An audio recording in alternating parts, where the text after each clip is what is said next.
പണ്ട് കാലം വെച്ചിട്ട് ഇപ്പോൾ സോഷ്യൽ മീഡിയ കൂടുതലായിട്ട് ആക്റ്റീവ് ആയപ്പോൾ ഇന്നത്തെ കാലത്ത് ഇത് കൂടിയിട്ടുണ്ടെന്നുള്ളത്? തീർച്ചയായിട്ടും ഇന്നത്തെ കാലത്ത് ഇത് കൂടിയിട്ട് തന്നെയുണ്ട്. ഞാൻ പറയട്ടെ, ഇത് വേൾഡ് വൈഡ് ഉണ്ട് ഈ കണ്ണേറും ബ്ലാക്ക് മാജിക്. അങ്ങനെയാണെങ്കിൽ വിദേശത്തു നിന്നവരൊക്കെ ആൾക്കാർ കോൺടാക്ട് ചെയ്യണം. എന്താ ദുബായ്, ജർമ്മനി, ഫ്രാൻസ്, അങ്ങനെ പല മലയാളികളുള്ള സ്ഥലത്ത് ഇത് മനുഷ്യരുള്ളിടത്തോളം കാര്യം ഇതുണ്ട്. എന്താ പറയുക, ഇതിൻ്റെ പിന്നിലെല്ലാം വർക്ക് ചെയ്യണത് മനുഷ്യൻ്റെ പവറും കോസ്മിക് പവറും തന്നെയാണ്. പക്ഷേ ഈ കോസ്മിക് എനർജി എന്ന് പറയുന്നത് നെഗറ്റീവായിട്ട് വർക്ക് ചെയ്യും. നമ്മൾ കോസ്മിക് എനർജി എന്ന് പറയുമ്പോൾ പ്രപഞ്ചശക്തി, ഞാൻ പറയാം പ്രപഞ്ചശക്തിയല്ലേ വയനാട് ഒരു ദുരന്തം ഉണ്ടാക്കിയത് ആണോ? ഈ പ്രപഞ്ചത്തിൽ എവിടെയാണ് നല്ല താമസയോഗ്യമായ സ്ഥലം, എവിടെയാണ് ഇതിൻ്റെ ഇങ്ങനെയുള്ള കഴിവുകൾ പുരാതന കാലങ്ങൾക്ക് മനുഷ്യർക്ക് ഉണ്ടായിരുന്നു. നമുക്ക് താമസയോഗ്യമായ സ്ഥലം ഇന്നതാണ്. ഇന്നിപ്പോൾ ഈ പറഞ്ഞ പോലെ സോഷ്യൽ മീഡിയ വന്നുകൊണ്ട് എല്ലാ അന്ധവിശ്വാസങ്ങളും പൊട്ടത്തരങ്ങളും ഒന്നുമില്ല, സയൻസാണ് മറ്റാണെന്ന് പറഞ്ഞ് നമുക്ക് കാട്ടിക്കൂട്ടണതിൽ എനിക്ക് തോന്നുന്നത് കുറേയധികം വിഡിത്തരങ്ങളുണ്ട്. ശരിക്കും സോഷ്യൽ മീഡിയ നമുക്ക് നല്ലതാണ്, അതുപോലെ തന്നെ ദോഷമുണ്ട്. ശരി, എല്ലാ കാര്യങ്ങളും എങ്ങനെ നമ്മൾ അതിനെ ഉപയോഗിക്കുന്നു അതനുസരിച്ചിട്ടാണ് നല്ല ചീത്തയാണ്. സോഷ്യൽ മീഡിയ ഉള്ളതുകൊണ്ടാണ് നമ്മൾ രണ്ടും നിന്ന് സംസാരിച്ചുകൊണ്ടിരിക്കുന്നത് അല്ലേ? അപ്പോൾ അത് നല്ലതാണ്. ഇതേ സാധനം തന്നെ നമുക്ക് മിസ്യൂസ് ചെയ്യാനും പറ്റും. അപ്പോൾ ലൈഫിലെല്ലാം ഇങ്ങനെ തന്നെയാണ്. അപ്പോൾ സോഷ്യൽ മീഡിയ എന്ന് പറയുമ്പോൾ വിരൽത്തുമ്പിൽ നിന്നിട്ട് ചെയ്യുന്ന ഒരു പരിപാടി ഈസി ഒരു കൊച്ചുകുട്ടിക്ക് ചെയ്യാവുന്ന ഒരു സാധനം കൊണ്ട് നമുക്ക് പെട്ടെന്ന് കണക്ട് ആകാൻ പറ്റേണ്ടതേ ഉള്ളൂ. പക്ഷേ ഇതുപോലത്തെ പലതും നമുക്ക് ജനിച്ചപ്പോൾ തൊട്ടേ ഉണ്ട് നമ്മുടെ മൈൻഡായിട്ട് കണക്ട് ചെയ്ത്. അപ്പോൾ അന്നേരം മൈൻഡൊന്നും വർക്ക് ചെയ്യില്ല. ഇപ്പോൾ വീഡിയോ കണ്ടിട്ട് വർക്ക് ചെയ്യുന്നു. ഇപ്പോൾ വീഡിയോയിൽ കാപ്പിപ്പൊടി കലക്കിയിട്ട് മറ്റേ ചേർത്തിട്ട് മുഖത്ത് പുരട്ടിയാൽ നല്ല തിറമ്പ് വെക്കുമെന്ന് പറയുമ്പോൾ ആ വീഡിയോ കണ്ടിട്ട് അത് ചെയ്യണം. ഇത് പറയുന്ന ആളുടെ ചരിത്രമൊന്നും അറിയില്ല. മനസ്സിലായി ഞാൻ പറഞ്ഞത്? ഇപ്പം ഞാനിപ്പോൾ ഇത് വേറെ ആൾക്കാർ ഇൻസൾട്ട് ചെയ്യണമല്ല. ഞാനിപ്പോഴും പറയും 100% ഞാൻ പറയണ എൻ്റെ എക്സ്പീരിയൻസുള്ള കാര്യങ്ങളാണ്. ഞാൻ അനുഭവിച്ച് പഠിച്ചിട്ട് വന്ന വഴികളെക്കുറിച്ച് മാത്രമാണ് ഞാൻ പറയണം. അത് നിങ്ങൾക്ക് നിങ്ങളുടെ വിഷനിൽ തോന്നുമ്പോൾ അത് കോമൺ സെൻസ് വെച്ച്, അല്ലെങ്കിൽ നിങ്ങളുടെ കോമൺ സെൻസ് അല്ല, കോമൺ ആയിട്ട് ബെന്നി പറയുന്ന കാര്യങ്ങളെല്ലാം എൻ്റെ എക്സ്പീരിയൻസിൽ നോക്കുമ്പോൾ ശരിയാണല്ലോ എന്ന് തോന്നിയാൽ മാത്രം നിങ്ങൾ എടുത്താൽ മതി. അതുപോലെ എനിക്ക് എപ്പോഴും തോന്നിയിട്ടുള്ള കാര്യം, ഇനി ഒരുപാട് പേര് എന്നോട് ചോദിച്ചിട്ടുള്ള കാര്യമാണ്, നമ്മളെപ്പോഴും കാണുന്ന ഏറ്റവും ഇന്ത്യയിലെ പണക്കാരനായിട്ടുള്ള അംബാനി കുടുംബം, പിന്നെ ഫിലിം ആക്ടേഴ്സ്, രാഷ്ട്രീയക്കാർ, ഇവരെല്ലാം വളരെ അവരുടെ ഈച്ച് ആൻഡ് എവറി മൂവ്മെന്റ് നമ്മൾ മീഡിയ വഴി കാണുന്നുണ്ട്. അല്ലെ അവരുടെ ജീവിതം കാണുന്നുണ്ട്, അവരുടെ ആഡംബരങ്ങൾ കാണുന്നുണ്ട്, അല്ലെ അവരുടെ ആ ഒരു ഫെയിം കാണുന്നുണ്ട്. ഇവർക്കൊക്കെ അപ്പോൾ ശരിക്കും ഈവിളയും അല്ലെ ബ്ലാക്ക് മാജിക് ഒക്കെ അധികമായിട്ട് ഏൽക്കുന്ന ആൾക്കാരായിരിക്കില്ലേ? അപ്പോൾ അവരെങ്ങനെയാണ് അത് അതിജീവിച്ച് വിജയത്തിലേക്ക് പോകുന്നത്? കറക്റ്റ് ചോദ്യം, ഇൻട്രസ്റ്റിംഗ് ക്വസ്റ്റ്യൻ വേണം ചോദിച്ചാണ്. കാരണം 90-95% അവർക്ക് അങ്ങനെയൊന്നും ബാധിക്കില്ല. എന്തുകൊണ്ടാണെന്നറിയാം? അവരുടെ മൈൻഡ് എപ്പോഴും എൻഗേജ്ഡ് ആണ്. അവർക്ക് നെഗറ്റീവ് ചിന്തിക്കാനോ, മറ്റവൻ എനിക്കിട്ട് പണിയുണ്ടെന്ന് ചിന്തിക്കാനോ, അല്ലെങ്കിൽ വെറുതെ വേസ്റ്റായിട്ട് ചർച്ചകൾ ചെയ്യാനോ ഒന്നും നേരമില്ല. അവർ ബിസിനസ് മീറ്റ്, അടുത്തത് മറ്റത് മറിച്ചത്, അങ്ങനെ ഫുൾ എൻഗേജ്ഡ്. അവർ ഡെവലപ്മെൻറ്റ്സിൻ്റെ കാര്യങ്ങളും ലൈഫ് എൻജോയ് ചെയ്യുന്ന കാര്യങ്ങളും യാത്രകളും ഒക്കെ ആയിട്ട് ഫുൾ ബിസിയാണ്. അല്ല, ബിസി ആണെങ്കിലും എപ്പോഴും വിജയത്തിൽ നിന്ന് താഴോട്ട് പോകാൻ ഒരിക്കലും അവർക്ക് ചിന്തിക്കാൻ പോലും പറ്റാത്ത കാര്യം ഇല്ല. അത് ശരിയാണ്. അങ്ങനെ അതാണ് ഞാൻ പറഞ്ഞത്. അങ്ങനെയുള്ളതിൽ ബ്ലാക്ക് മാജിക് മനഃപൂർവ്വം ചെയ്യുന്ന കുറേ ആൾക്കാരുണ്ട്. പക്ഷേ നമ്മൾ ഇന്ന് കാണുന്നപ്പോൾ മേഡം അംബാനിയുടെ അവരുടെ കാര്യം പറഞ്ഞുകൊണ്ടാണ് ഞാൻ പറഞ്ഞത്. അവർക്കൊന്നും ഏക്കാൻ സാധ്യതയില്ല. പക്ഷേ അതേ റേഞ്ചിലുള്ള, ചിലപ്പോൾ അതേ റേഞ്ചിൽ അതിൻ്റെ പകുതി റേഞ്ചിലേക്കാണ് ചില ആൾക്കാർ ഏക്കാം. പക്ഷേ ഇതെല്ലാം അവരുടെ മൈൻഡ് സെറ്റ്. അതായത് നമുക്ക് ഡെവലപ്മെൻറ്റ്സ് വരുമ്പോൾ ഗ്രാറ്റിറ്റ്യൂഡ് ഉണ്ടാകും. ഡെവലപ്മെൻറ്റ്സ് വരുമ്പോൾ ഗ്രാറ്റിറ്റ്യൂഡ് ഉണ്ടാകും. നെഗറ്റീവ് എനർജി ബാധിക്കാൻ സാധ്യതയില്ല. ഏറ്റവും കൂടുതൽ ഫാൾട്ട് പറ്റണത് എന്താണെന്നറിയാം? നമ്മൾ ഇല്ലായ്മയിൽ നിന്നൊരു കുറച്ച് ഡെവലപ്മെൻറ്റിങ് ആയിട്ട് വന്നാൽ മതി. അപ്പോൾ കാറിൽ നിന്ന് ഇറങ്ങുന്ന ശൈലിയൊക്കെ മാറി, നോട്ടമൊക്കെ മാറി, ബോഡിയിലേക്ക് എല്ലാം. ഞാനിപ്പോഴും ഞാൻ പറഞ്ഞില്ല, ഞാൻ ഓപ്പൺ ആയിട്ട് പറയില്ല ഞാൻ വിശത്തെടുത്ത് എന്തുണ്ടെന്ന്. എനിക്ക് വേണമെങ്കിൽ ഒരു madam interview mind magic Benny എന്നൊക്കെ പറഞ്ഞ് ഭയങ്കര ഇതൊക്കെ പഠിച്ച ആളാണെന്ന് പറയുമ്പോഴത്തേക്കും ഞാൻ എന്ത് പഠിച്ചാലും ഞാൻ വന്ന വഴി ഇതാണെന്ന് എവിടെയും പറയും. കാരണം എന്താണെന്ന് എനിക്ക് ഗ്രാറ്റിറ്റ്യൂഡ് ഉണ്ട്. ഞാനിപ്പോൾ വിദേശത്ത് പോകുമ്പോൾ എനിക്ക് തന്നെ അത് ഹൈ ഫെസിലിറ്റിയാണ്. അവിടുത്തെ സ്റ്റുഡൻസ് തന്നെ, അതായത് അവർക്ക് നേരിട്ടുള്ള ക്ലാസ്സുകളുണ്ട്. അപ്പോൾ അവിടെ ഹൈ ലക്ഷറി സെറ്റപ്പിലുള്ള വില കൂടിയ മുന്തിയനം 3 കോടിക്കതിന് മേലുള്ള കുറേ കാറുകളിൽ എന്നെ പെരിയൊന്നും അവർ ഭയങ്കര ഈ പറഞ്ഞ പോലെ ഈ ആൾക്കാർ മീൻസ് അന്നേരം കാണുന്ന ആൾക്കാർ വരികയെ ഇതാരാണ് ഇയാളെന്ന് ചിന്തിക്കും. കാരണം ലുക്കിൽ താടിയും മുടിയും മറ്റേ സാധനവും അതൊന്നും കാഴ്ചയിൽ പവർഫുള്ളായിട്ട് ഒരു ലുക്കില്ല, ജെന്റിൽ സാധാരണ ലുക്ക്. ഇവരിങ്ങനെ വാലും പിടിച്ച് ഇയാളുടെ പുറകെ നടക്കാൻ മാത്രം ഇയാൾ ആരാണെന്ന് ചിന്തിച്ചു പോകും. പക്ഷെ അത്ര ഫെസിലിറ്റി എന്നാണ്. പക്ഷെ ആ ഫെസിലിറ്റി അനുഭവിക്കുമ്പോൾ ഞാൻ ചിന്തിക്കും, ഞാൻ തെണ്ടിയതും ഞാൻ വന്ന വഴി, ഞാൻ ഇവിടെ കിടന്നവനായിരുന്നുള്ള മൈൻഡ് ഉണ്ടെങ്കിലാണ് നമുക്ക് എല്ലാ മനുഷ്യരിലും ദൈവത്തിനെ കാണാൻ പറ്റുള്ളൂ. അല്ലെങ്കിൽ എല്ലാവരിലോടും നമുക്ക് നമ്മളെ കൊല്ലാമനാണെങ്കിൽ അത്രയാണ് അവൻ്റെ അറിവില്ലായ്മയാണ് അവൻ്റെ മിസ്റ്റേക്ക് എന്ന് മനസ്സിലാക്കാൻ പറ്റണം. അവരുടെ അറിവില്ലായ്മയാണ്, ഏതൊരാളുടെ അറിവില്ലായ്മ. ഞാൻ എൻ്റെ ഒരു അനുഭവത്തിൽ ലോകത്തിലെ ഏറ്റവും വലിയ തിന്മ എന്താണെന്ന് വെച്ചാൽ അറിവില്ലായ്മയാണെന്ന് പറയുള്ളൂ. നമുക്ക് കഴിഞ്ഞ കാലത്തിൽ ഇന്ന് നമുക്ക് കുറേ എക്സ്പീരിയൻസ് കിട്ടി, നമുക്ക് കുറേ മാറ്റം വന്ന് ക്യാരക്ടർ മൈൻഡ് സെറ്റ് മാറി പോസിറ്റീവ് ആയി. കഴിഞ്ഞ ജീവിതത്തിൽ നമ്മൾ കുറേ തെറ്റായ സിസ്റ്റത്തിലായിരുന്നു. അപ്പോൾ ഇന്ന് നമുക്ക് ഈ അറിവ് കിട്ടിയെന്ന് വിചാരിച്ചിട്ട് ആ അറിവില്ലാത്തവരെ കാണുമ്പോൾ പുച്ഛം വരാൻ പാടില്ല. അപ്പം നന്ദി, ഗ്രാറ്റിറ്റ്യൂഡ് ഉണ്ടായിരിക്കണം. ആ ഗ്രാറ്റിറ്റ്യൂഡ് ഉണ്ടെങ്കിലാണ് അവരുടെ അഹങ്കാരം വരില്ല. ഹൈ പൊസിഷനിലാണെങ്കിലും വേറെ ആൾക്കാരെ അസൂയപ്പെട്ടാലൊന്നും അതെല്ലാം അടിച്ചടിച്ച് പോകും. കാരണം ഓട്ടോ കറക്ഷനിൽ അടിച്ചു പോകും. കാരണം അവരുടെ അഹങ്കാരമില്ല. ഞാനിത് ഇത്രയും സ്ട്രോങ്ങായിട്ട് പറയുമ്പോൾ മേഡം എൻ്റെ ആദ്യത്തെ ലൈഫ് സ്റ്റൈലില്ലേ അഹങ്കാരം നിറഞ്ഞതായിരുന്നു. ഒന്നുമില്ലായ്മ എന്ന് ഞാൻ റിച്ചായി വന്നില്ലേ. അപ്പോൾ ലൈഫ് സ്റ്റൈലിൽ ഞാൻ ഭയങ്കര അഹങ്കാരം വരുന്നു. അപ്പോൾ എന്താണെന്ന് പറഞ്ഞാൽ എനിക്ക് ഗ്രാറ്റിറ്റ്യൂഡ് ഇല്ല, വന്ന വഴി മറന്നു. ഞാൻ അന്നേരം പറയട്ടെ, അന്നേരം ഞാനിപ്പോൾ സിറ്റുവേഷനിൽ ഒരു സാധാരണക്കാരായിട്ട് കിടമ്പോൾ അവരൊന്നും നമ്മളുടെ കൾച്ചറിന് പറ്റിയ ആൾക്കാരൊന്നുമില്ല, അവരോടൊന്നും അധികം സംസാരിക്കണ്ട, അങ്ങനെയൊക്കെയുള്ള ഒരു മൈൻഡാണ് ആ ലൈഫ് സ്റ്റൈൽ. ഒരു പഴയതൊക്കെ മറന്നു. അപ്പോൾ അതാണ് ഞാൻ പറഞ്ഞത്, യൂണിവേഴ്സ് തിരിച്ചടിക്കും.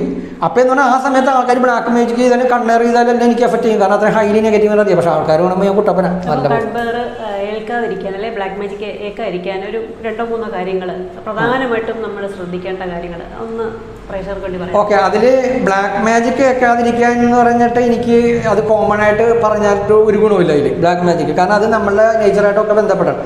എങ്കിലും ചിലത് പറയാം, കണ്ണേറിനും അത് ബന്ധമാണ്. ഒന്ന്, നമ്മൾ ചെയ്യുന്ന കാര്യങ്ങൾ, അതായത് നമ്മൾ ചെയ്യുന്ന സാധാരണ ബിസിനസ് ഉണ്ടാവും, അതിൽ നമുക്ക് എത്ര രൂപ വരുമാനം ഉണ്ടെന്നുള്ളതും ഫിനാൻഷ്യലി നമുക്ക് എന്തൊക്കെ ഡെവലപ്മെൻറ്റ്സ് ഉണ്ടെന്നുള്ളതും നമുക്ക് എന്തൊക്കെ അച്ചീവ് ചെയ്യേണ്ടെന്നുള്ളതും അതൊന്നും നമ്മളായിട്ട് ചെയ്യാൻ പോണത് മുൻകൂട്ടി പറയാൻ പാടില്ല, ചെയ്തുകൊണ്ടിരിക്കുന്നതും നമ്മളായിട്ട് പറയണ്ട, ആൾക്കാർ കണ്ടെത്തിക്കോട്ടെ. അതാണ് ഒരു ടിപ്പ്, നമ്മളായിട്ട് അറിയിക്കാണ്ടിരിക്കുക.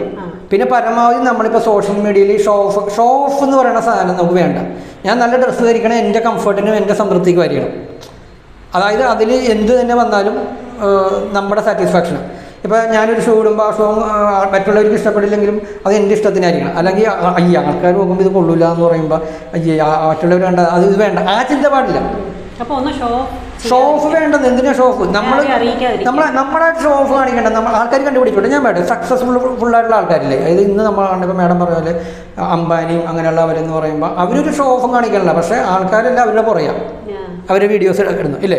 പക്ഷേ ഒരു മിഡിൽ ക്ലാസ് ലോ ക്ലാസ് ആയിട്ടുള്ള ആൾക്കാർ എന്താ ചെയ്യണം, അവരുടെ കാര്യങ്ങൾ കാണിക്കാൻ വേണ്ടിയിട്ട് അവരിങ്ങനെ പലതും കാട്ടിക്കൊണ്ടിരിക്കുന്നു, വീഡിയോയിലോ അങ്ങനെ ചെയ്യുന്നു ഇങ്ങനെ. പക്ഷേ സ്കില്ല് കാണിക്കാനും സോഷ്യൽ മീഡിയയിൽ വൈറലാകാനും അല്ലെങ്കിൽ അതുകൊണ്ട് ഒരു ബെനിഫിറ്റിന് ചെയ്യണമെങ്കിൽ ഇപ്പോൾ ഒരു നേട്ടം, ഇപ്പോൾ ഞാനൊരു സർവീസ് ചെയ്യണം, മാഡം ഒരു സർവീസ് ചെയ്യുന്നു, അതിൽ നിന്ന് മാഡത്തിനൊരു ഉദ്ദേശമുണ്ട്. ഇപ്പോൾ മാഡത്തിൻ്റെ ഈ ചാനലിൽ ഇൻ്റർവ്യൂവിന് വരുമ്പോൾ മാഡം എനിക്കും വളരെ അത് താല്പര്യം എന്താണെന്ന് പറഞ്ഞാൽ ഇങ്ങനത്തെ കാര്യങ്ങൾ ഇൻ്റർവ്യൂ ചെയ്യണം, ഒരു സ്റ്റാൻഡേർഡ് ചാനൽ മീൻസ് അല്ലാണ്ട് എല്ലാം കൂടി ഇട്ട് കുഴയണമല്ല, നമുക്ക് എല്ലാത്തിനും ഒരു ബ്രാൻഡിങ് വേണമെന്നുള്ള. അങ്ങനെ ബ്രാൻഡിങ് വന്നവരാണ് ബ്രാൻഡഡ് ആണ്, റയർ ആയിരിക്കും. ഈ അടുത്ത കാലത്ത് സ്ഥിരം കാണാറുള്ള ഒരു കാര്യമാണ്, നല്ല ഹൈ ലെവലായിട്ടുള്ള ഫിനാൻഷ്യലി സെറ്റിൽഡ് ആയിട്ടുള്ള ബിസിനസ്സുകാരും ആൾക്കാരും ഒക്കെ ഈ പാവങ്ങളെ സഹായിക്കുന്ന വീഡിയോ ആയിട്ട് എടുത്ത് ഇങ്ങനെ സോഷ്യൽ മീഡിയ ഇടാറുണ്ട്. ഞാൻ ഇന്ന ആളെ സഹായിച്ചു, അവർക്ക് വീട് വെച്ച് കൊടുത്തു, അല്ലെങ്കിൽ അവർക്ക് ദൈനംദിനം ആവശ്യമുള്ള കാര്യങ്ങൾ ചെയ്തു കൊടുത്തു, അങ്ങനെയൊക്കെ കാണാറുണ്ട്. അതിനെ കുറ്റപ്പെടുത്തി ഒരുപാട് പേര് കമന്റ് ചെയ്യുന്നത് കണ്ടിട്ടുണ്ട്. പക്ഷെ നല്ല കാര്യമാണ് ചെയ്യുന്നത്. അപ്പൊ അങ്ങനെ ചിലർ പറയും ഒരു കൈ കൊടുക്കുന്ന മറ്റേ കൈ അറിയാൻ പാടില്ല എന്ന് ഒരു ചൊല്ലുമുണ്ട്. അപ്പം അതിനെപ്പറ്റി സാർ എങ്ങനെയാണ് കാണുന്നത്? അതായത് ആ വീഡിയോ ഇടുന്ന ഒരു വ്ളോഗറും കൂടിയാണെങ്കിൽ അത് ചെയ്യണ കൊണ്ട് കുഴപ്പമില്ല. വ്ളോഗിങ് ഇതുപോലുള്ള സഹായങ്ങൾ ചെയ്യാൻ പ്രചോദനമായിട്ട് മാറും. അതാണ് ഞാൻ പറയാം, അയാൾ ഒരു ഒന്നുമില്ലായ്മയെന്ന് വന്ന ആള്, അങ്ങനെ വന്നേക്കണ ആൾ ഒരു വ്ളോഗറാണ്, അയാൾ വീഡിയോസ് ഒക്കെ ചെയ്യുന്ന ആളാണ്. അപ്പോൾ ആ വീഡിയോസ് ചെയ്യണ ഒരു നല്ല ഉദ്ദേശം അയാളുടെ മൈൻഡിലുണ്ടെങ്കിൽ അയാൾക്കെതിരെ ആൾക്കാർ എന്ത് തന്നെ പറഞ്ഞാലും അയാൾ ജെന്യുവിനായിട്ട് ചെയ്യണമെങ്കിൽ അയാൾ വീഡിയോ ഇട്ടിടുന്നതാണ് ഇതുപോലത്തെ ആൾക്കാർക്ക് പ്രചോദനം വേണം പറയാൻ പ്രചോദനമാണെങ്കിൽ ആ വീഡിയോ നല്ലതാണ്.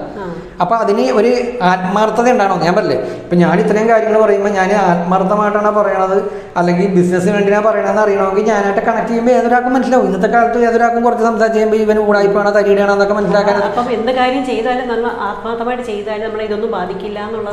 അതാണ്. പക്ഷേ കമൻറ്റ് ഇടണം എന്ന് പറഞ്ഞാൽ നമ്മൾ അറിയാത്തവരാണ്. ഞാൻ പറയട്ടെ, ഇപ്പം ഞാൻ ഭയങ്കര നല്ല വീഡിയോസ് ഇട്ടാലും ഇപ്പം ഞാൻ ഇടുന്ന വീഡിയോസിൽ എത്രയോ പേര് ബാഡ് കമൻ്റ് ഒക്കെ ഇടുന്നു, ഇഷ്ടംപോലെ ബാഡ് കമൻറ്റ് ഇടാം. അതെന്ന് പറഞ്ഞാൽ അവർക്ക് നമ്മളറിയില്ല, നമ്മുടെ വീഡിയോ കണ്ടിട്ടല്ലേ അവർ വിലയിരുത്തണം. വീഡിയോ കണ്ടിട്ട് വിലയിരുത്തുന്ന പറഞ്ഞാൽ അവരുടെ അറിയില്ലായ്മ. ഞാൻ ശരിക്കും എന്താണെന്ന് അറിയണമെങ്കിൽ എന്നോട് കൂടുതൽ ചോദിച്ചറിഞ്ഞാൽ ഇപ്പോൾ കുറച്ചെങ്കിലും ഇപ്പോൾ മാഡം ഈ ഇൻ്റർവ്യൂവിൽ ചിലപ്പോൾ അറിയാൻ പറ്റില്ല ഇതിനെക്കുറിച്ച്. അപ്പം ഞാൻ ഇങ്ങനെയൊക്കെ വന്നാൽ സാധാരണ ഒരാൾ തന്നെയാണെന്നും ഇങ്ങനെയുള്ള ഇത് എതിരാക്കാൻ പറ്റണമെന്നും അല്ലെങ്കിൽ എന്നെ കേൾക്കണ പ്രേക്ഷകൻ എന്നേലും വലിയ ബോംബ് പവറുള്ളവനാണെന്നുള്ള അവനറിയാത്ത കുഴപ്പം മാത്രമേ ഉള്ളൂ. അപ്പോൾ അതറിയാത്ത ആൾക്കാർ ഇങ്ങനെ ബാഡ് കമൻറ്റ് ഇടണം നമ്മൾ നോക്കേണ്ട കാര്യമില്ല. പക്ഷെ ഞാൻ സിൻസിയറാണ്, ഞാൻ യൂണിവേഴ്സിനെ മാത്രം ബോധിപ്പിച്ചാൽ മതി. കാരണം ഈ കർമ്മ എന്ന് പറയുന്ന ഒരു സാധനമുണ്ട്, കർമ്മ, അത് ബൂമാറാങ് പോലെയാണ്, ബൂമാറാങ് തിരിച്ചു വരും. അപ്പോൾ ആ കർമ്മ എന്ന് പറയുന്നത് നമ്മളെ മാത്രം നമ്മൾ ബോധിപ്പിച്ചാൽ മതി, നാട്ടുകാരൊന്നും ബോധിപ്പിക്കേണ്ട കാര്യം. അതെ, അടുത്ത കാര്യം എന്ന് പറഞ്ഞാൽ നമ്മൾ നേരത്തെ പറഞ്ഞ പോലെ നമ്മുടെ മൈൻഡ് സെറ്റിൽ നമുക്ക് അഹങ്കാരം കയറണമെന്ന് മാത്രം തിരിച്ചറിയാൻ പറ്റില്ല. ഗ്രാറ്റിറ്റ്യൂഡ് ഉണ്ടാകും. അതായത് അഹങ്കാരം എന്ന് പറയുന്ന സാധനം നമുക്ക് കണ്ടുപിടിക്കാൻ പറ്റില്ല. നമ്മളത് അനുഭവിക്കുന്ന സമയത്ത് നമ്മൾ ക്ലിയർ ആണെന്ന് വിചാരിക്കുള്ളൂ. അതെനിക്ക് കുറേ ആൾക്കാരുടെ എക്സ്പീരിയൻസ്, എൻ്റെ എക്സ്പീരിയൻസ് എന്നൊക്കെ പഠിച്ചായിരിക്കണം. അപ്പോൾ നമ്മൾ എന്താ ചെയ്യണമെന്ന് പറഞ്ഞാൽ നന്ദി ഉണ്ടായിരിക്കുക എന്നുള്ളതാണ്. കാരണം നമ്മൾ ഇന്ന് 3 നേരം ഫുഡ് കഴിച്ചു, അപ്പോൾ അതുകൊണ്ട് ഇനിയിപ്പോൾ ഒരാഴ്ചത്തൊക്കെ ഫുഡ് കഴിക്കണമെന്ന് വിചാരിക്കും, ഇല്ലല്ലോ. അപ്പോൾ ഗ്രാറ്റിറ്റ്യൂഡ് എന്ന് പറഞ്ഞാൽ നമ്മളുടെ എനർജിനെ ബാലൻസ് ചെയ്ത് നിർത്തുന്ന ഒരു സാധനം നന്ദി. കാരണം ഇന്ന് നമ്മൾ അനുഭവിച്ചുകൊണ്ടിരിക്കുന്ന പലതും വേറെ പലരും സ്വപ്നങ്ങളാണ്, ഇല്ലേ. ഞാനൊരു കാലഘട്ടത്തിൽ ഒരു ഷർട്ട് പോലും ഇല്ലാണ്ട് ഞാൻ ചോദിച്ചിട്ടുണ്ട്, പഴയ ഷർട്ട് ഉണ്ടെങ്കിൽ തരുമെന്ന് ചോദിച്ചിട്ടുണ്ട്. ഇന്നെനിക്ക് ഏത് ടൈപ്പ് ഷർട്ട് വേണമെങ്കിലും വാങ്ങിക്കാം.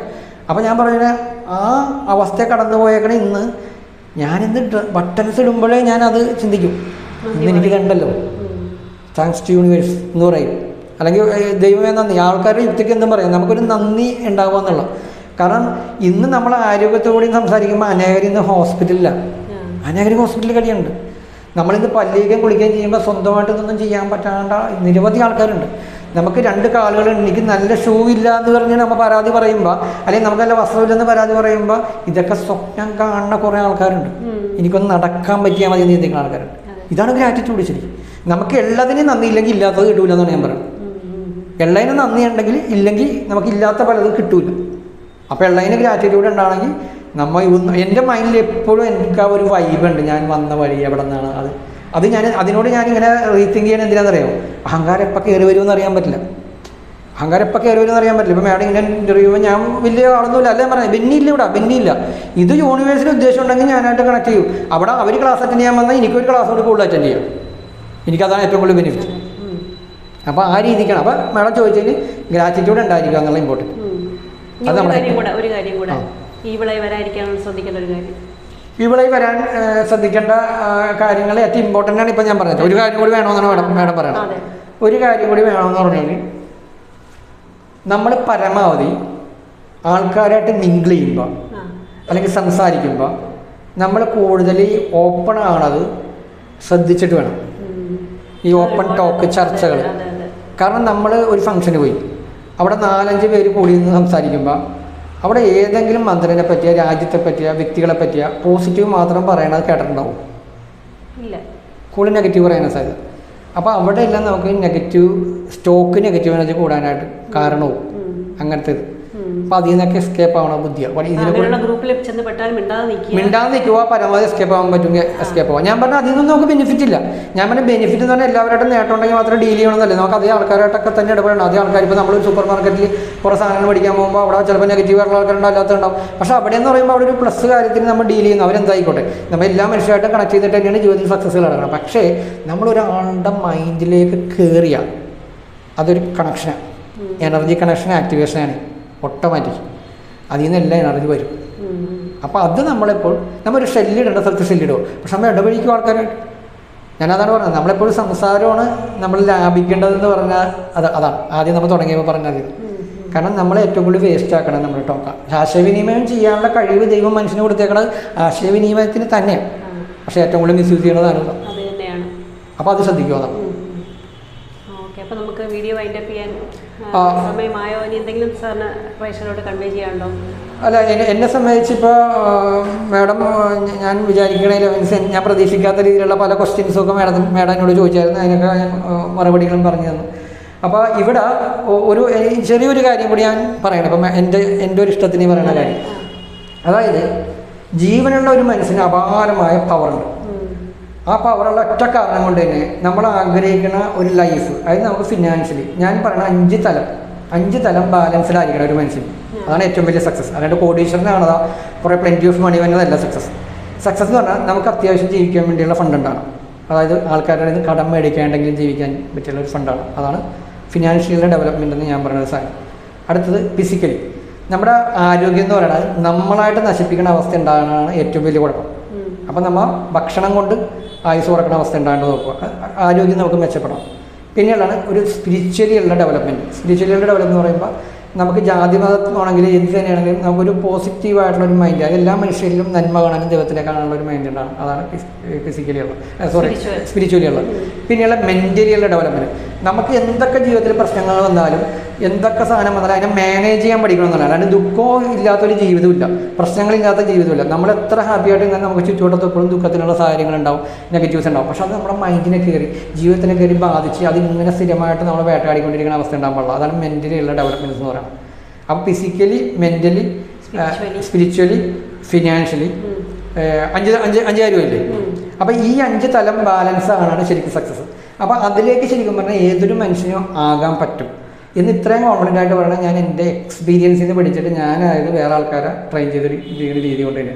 പിന്നെ പേഴ്സണൽ ട്രെയിനിങ് ആയതുകൊണ്ടാണ് ഞാൻ കൂടുതൽ ഇത് പബ്ലിക്കായിട്ടൊരു പരസ്യം ചെയ്യുന്ന രീതിയിലൊന്നും പേഴ്സണൽ ട്രെയിനിങ് ചെയ്യാൻ പറ്റില്ല. കാരണം കണ്ടമാനം ആൾക്കാർ വന്നാൽ എനിക്ക് ഇത്രയും ആൾക്കാരെ ഈ ക്ലാസ് എടുക്കാൻ പറ്റില്ല. അപ്പോൾ ഇത് ഞാൻ ചിന്തിക്കുന്നത് എപ്പോഴും യൂണിവേഴ്സ് കണക്ട് ചെയ്ത് ഫിൽട്ടർ ചെയ്തൊക്കെ വന്ന ആൾക്കാരെ എല്ലാം കണക്ട് ചെയ്തു. പിന്നെ ഇത് കൂടുതൽ ആൾക്കാരൊക്കെ ആയിക്കഴിഞ്ഞാൽ ചെയ്യാവുന്നത് അന്നേരം ആലോചിക്കാൻ തന്നെ പലരും ചോദിക്കുന്നത് ഇത് കൂടുതൽ ആൾക്കാരായി കഴിഞ്ഞാൽ എന്ത് ചെയ്യുമെന്നൊക്കെ. അപ്പോൾ ഞാൻ കാറ്റഗറി തിരിച്ചിട്ട് ആക്കുള്ളൂ. ഇപ്പോൾ കടക്കണിയുള്ളവരാണെങ്കിൽ ഒരു 4 പേരെയൊക്കെ ഉള്ളൊക്കെ അവരെ തമ്മിൽ അങ്ങാടികളൊക്കെ ഇംഗ്ലീഷ് അങ്ങനെയൊക്കെ ഒരു ഐഡിയസ് ഉണ്ട്. അങ്ങനെയൊക്കെ ഭാവിയിൽ വന്നാൽ അപ്പോൾ ഞാൻ പറഞ്ഞു എത്രേ ഉള്ളൂ, എന്ത് തന്നെയാണെങ്കിലും നമ്മളുടെ വിജയം എന്ന് പറയുന്നത് നമ്മൾ തീരുമാനിച്ചുറപ്പിക്കണം, മറ്റുള്ളവരല്ല. മറ്റുള്ളവർക്ക് നമ്മളെ പരാജയപ്പെടുത്താൻ പറ്റില്ല. മറ്റുള്ളവർ പറയും നിനക്കത് കഴിയില്ല, നിങ്ങൾക്ക് അങ്ങനെ വരും, നിങ്ങൾക്ക് കണ്ണേറ് കിട്ടി, മറ്റത് കിട്ടി, ഇങ്ങനെ പറ്റില്ല, അങ്ങനെ പറ്റില്ല, പലതും പറയും. പക്ഷേ ഇത് എന്ന് നമ്മൾ സ്വയം പറയണം, എനിക്ക് കണ്ണേറുണ്ട്, എനിക്ക് ബ്ലാക്ക് മാജിക് ഉണ്ട്, ഞാനതാണ് മുന്നോട്ട് പോകാത്തത് എന്ന് നിങ്ങൾ ദിവസങ്ങളോളം പറയാൻ നിന്ന് കഴിഞ്ഞാൽ ഈ വഴിയെ പോണ ബ്ലാക്ക് മാജിക്കും കണ്ണേറും നിങ്ങളുടെ പുറകെ വരും. അങ്ങനെ നിങ്ങൾ ഫെയിൽ ചെയ്യണം. അതുകൊണ്ട് ഒരിക്കലും നിങ്ങളുടെ മൈൻഡിൽ എപ്പോഴും നിങ്ങളിങ്ങനെ അപ്ഡേറ്റ് ആയി നമ്മൾ വിജയിക്കും, എല്ലാം നമ്മളിലേക്ക് കണക്ട് ചെയ്യും. കാരണം നിങ്ങൾ അത്രയും പവർഫുള്ളാണ്, മനുഷ്യൻ അത്രയും പവർഫുള്ളാണ്. അപ്പോൾ എന്തായാലും ആ ഒരു അഡ്വൈസ് ഞാൻ പറഞ്ഞില്ല, ആ ഒരു കാര്യം നിങ്ങളെ ഞാൻ ഈ സമയത്ത് അറിയിക്കുകയാണ്. അപ്പോൾ നമുക്കിനി വൈൻഡപ്പ് ചെയ്യാം. സാറ് പറഞ്ഞല്ലോ, നേരത്തെ തന്നെ സംസാരിച്ചു, യൂണിവേഴ്സൽ പവർ ട്രെയിനിങ് ആണ് കൊടുക്കുന്നത്. ഓരോ വ്യക്തികൾക്ക് അവർ പ്രത്യേകിച്ചാണ് ക്ലാസ്സുകൾ കൊടുക്കുക. അത് സാറിന് 6 മാസം വരെ നീണ്ടു പോകാറുണ്ട്. അതിൽ കൂടുതലും ആവശ്യപ്പെടുന്നവർക്കനുസരിച്ച് കൊടുക്കുക ചെയ്യുന്നുണ്ട്. സാറിൻ്റെ സ്ഥലം എറണാകുളം വരാപ്പുഴയാണ്. അതുപോലെ മാഡം എനിക്ക് മൈൻഡ് മാജിക് ബെന്നി എന്നുള്ള പേരിൽ യൂട്യൂബ് ചാനലുണ്ട്, ഇൻസ്റ്റ ഐ ഡി ഉണ്ട്.